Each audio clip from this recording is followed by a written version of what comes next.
Assalamualaikum warahmatullahi wabarakatuh. Selamat pagi anak-anakku sekalian. Bagaimana kabar kalian hari ini? Alhamdulillahirrahmanirrahim. Mudah-mudahan kita senantiasa diberi kesehatan oleh Allah Subhanahu wa Ta'ala sehingga dapat melaksanakan aktivitas sehari-hari dengan lancar. Hari ini ketemu lagi dengan Ibu Amratul Ummah dalam pembelajaran daring mata pelajaran Aqidah Akhlak kelas 9. Sebelum pelajaran dimulai, mari kita melafazkan basmalah bersama-sama. Mudah-mudahan apa yang kita pelajari dapat bermanfaat dan berjalan dengan lancar. Bismillahirrahmanirrahim. Materi kita kali ini yakni tentang iman kepada hari akhir. Tujuan dari pembelajaran kita hari ini, anak-anak diharapkan dapat memahami pengertian iman kepada hari akhir, menyebutkan nama lain hari akhir, menyebutkan dalil tentang datangnya hari akhir, kemudian menyebutkan macam-macam hari akhir, mengetahui peristiwa yang berhubungan dengan hari akhir, meneladani perilaku iman kepada hari akhir, dan menyebutkan hikmah iman kepada hari akhir. Sebelumnya, Ibu minta kalian mengamati dua gambar yang ada di layar ya. Ada dua gambar itu, silahkan diamati terlebih dahulu. Kemudian pikirkan atau munculkan beberapa pertanyaan dari dua gambar tersebut. Setelah itu, silahkan tulis beberapa daftar pertanyaan dengan menggunakan kata tanya, diawali dengan apa, mengapa, bagaimana, di mana, ataupun kapan. Silahkan ditulis di kertas folio ya. Kita masuk ke materi. Yang pertama, pengertian iman kepada hari akhir. Menurut bahasa, hari kiamat berarti hari kebangkitan atau hari kehancuran. Sedangkan menurut istilah, iman kepada hari kiamat adalah meyakini dengan sepenuh hati bahwa dunia ini akan hancur, binasa, dan berganti dengan kehidupan akhirat yang kekal dan abadi sebagai tempat pembalasan amal perbuatan manusia di dunia. Kemudian, mempersiapkan bekal yang sebanyak-banyaknya untuk kebahagiaan hidup di akhirat nanti.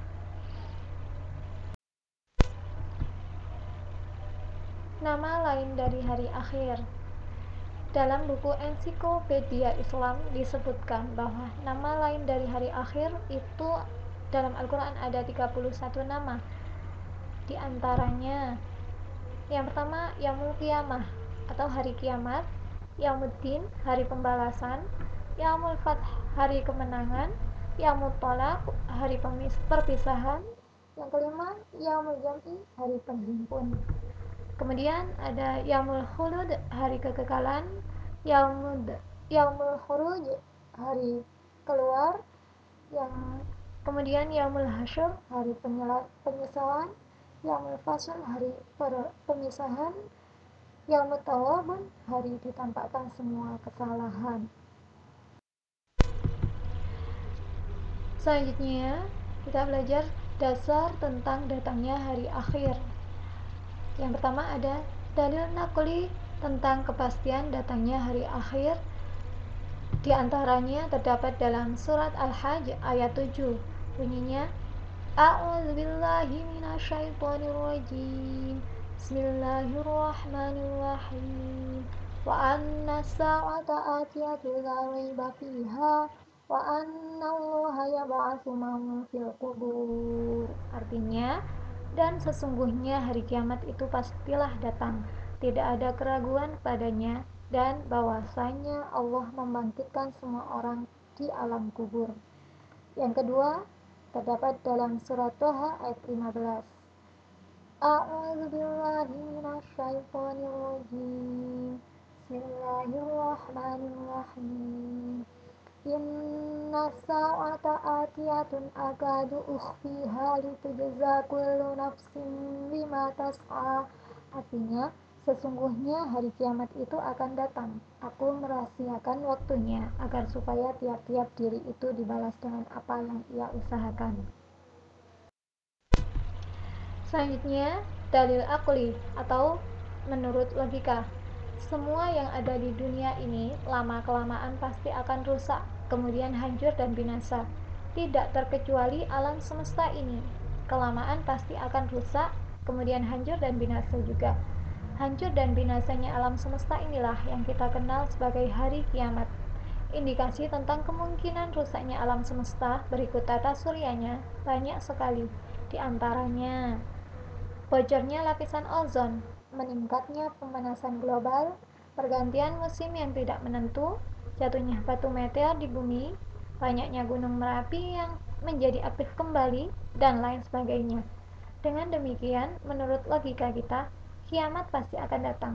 Adapun kapan kejadiannya, hanya Allah yang tahu.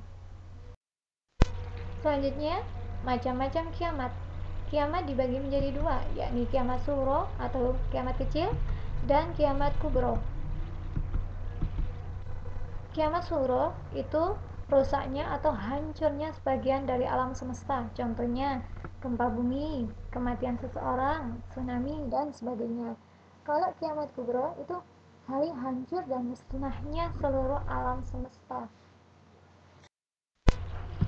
Gambaran peristiwa pada saat hari akhir, yakni gempa yang sangat dahsyat, gunung-gunung meletus bagai kapas berterbangan, benda langit. Selanjutnya, peristiwa yang berhubungan dengan hari akhir. Yang pertama ada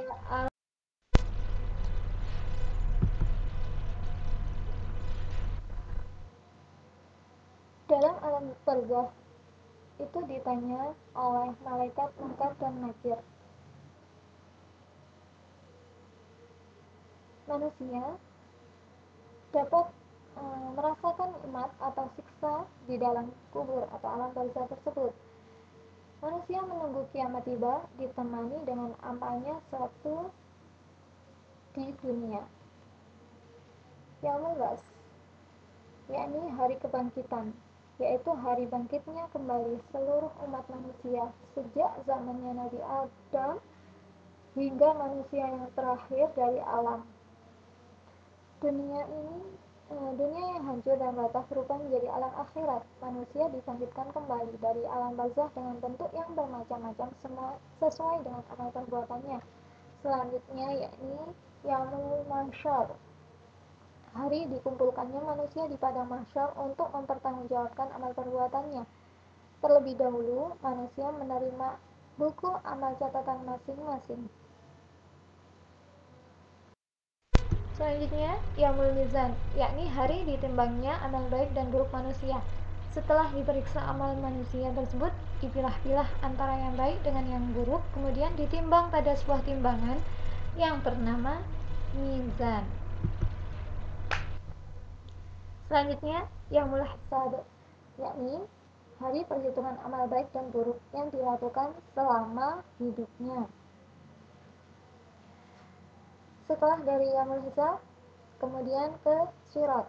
Sirat yakni jalan atau jembatan penentu dari setiap manusia setelah diperhitungkan dan ditimbang perbuatan baik buruknya. Sirat tersebut menentukan manusia masuk ke surga atau ke neraka. Selanjutnya ada surga dan neraka.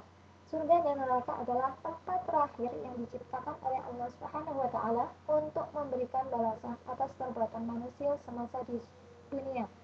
Surga adalah tempat yang penuh dengan kenikmatan pada hari akhir kelak, disediakan oleh Allah untuk orang-orang yang bertakwa.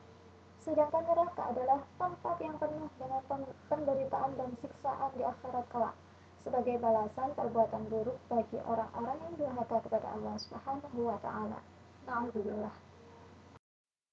Selanjutnya, yakni perilaku beriman kepada hari akhir dan beserta hikmahnya. Yang pertama, perilaku yang beriman pada hari akhir dapat ditunjukkan dengan bersikap mawas diri. Hikmahnya, hidup dalam kedamaian dan ketenangan. Yang kedua, gemar mencari ilmu agar bahagia di dunia dan di akhirat. Hikmahnya, semangat menuntut ilmu dan beribadah. kemudian bermanfaat untuk orang lain. Hikmahnya menumbuhkan sikap peduli terhadap lingkungan. Perilaku iman kepada hari akhir selanjutnya ditunjukkan dengan mampu menundukkan hawa nafsu. Hikmahnya memperoleh pertolongan Allah Subhanahu wa taala dan menjaga kelestarian alam. Nanti hikmahnya ialah mendapatkan kenikmatan di surga Allah Subhanahu wa taala. Ya, anak-anak, demikian tadi tentang iman kepada hari akhir.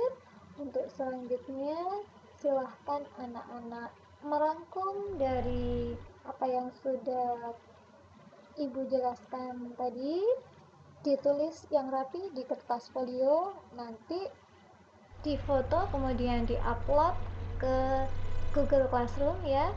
Nanti kalau kita ketemu, hasil pekerjaan kalian akan dikumpulkan.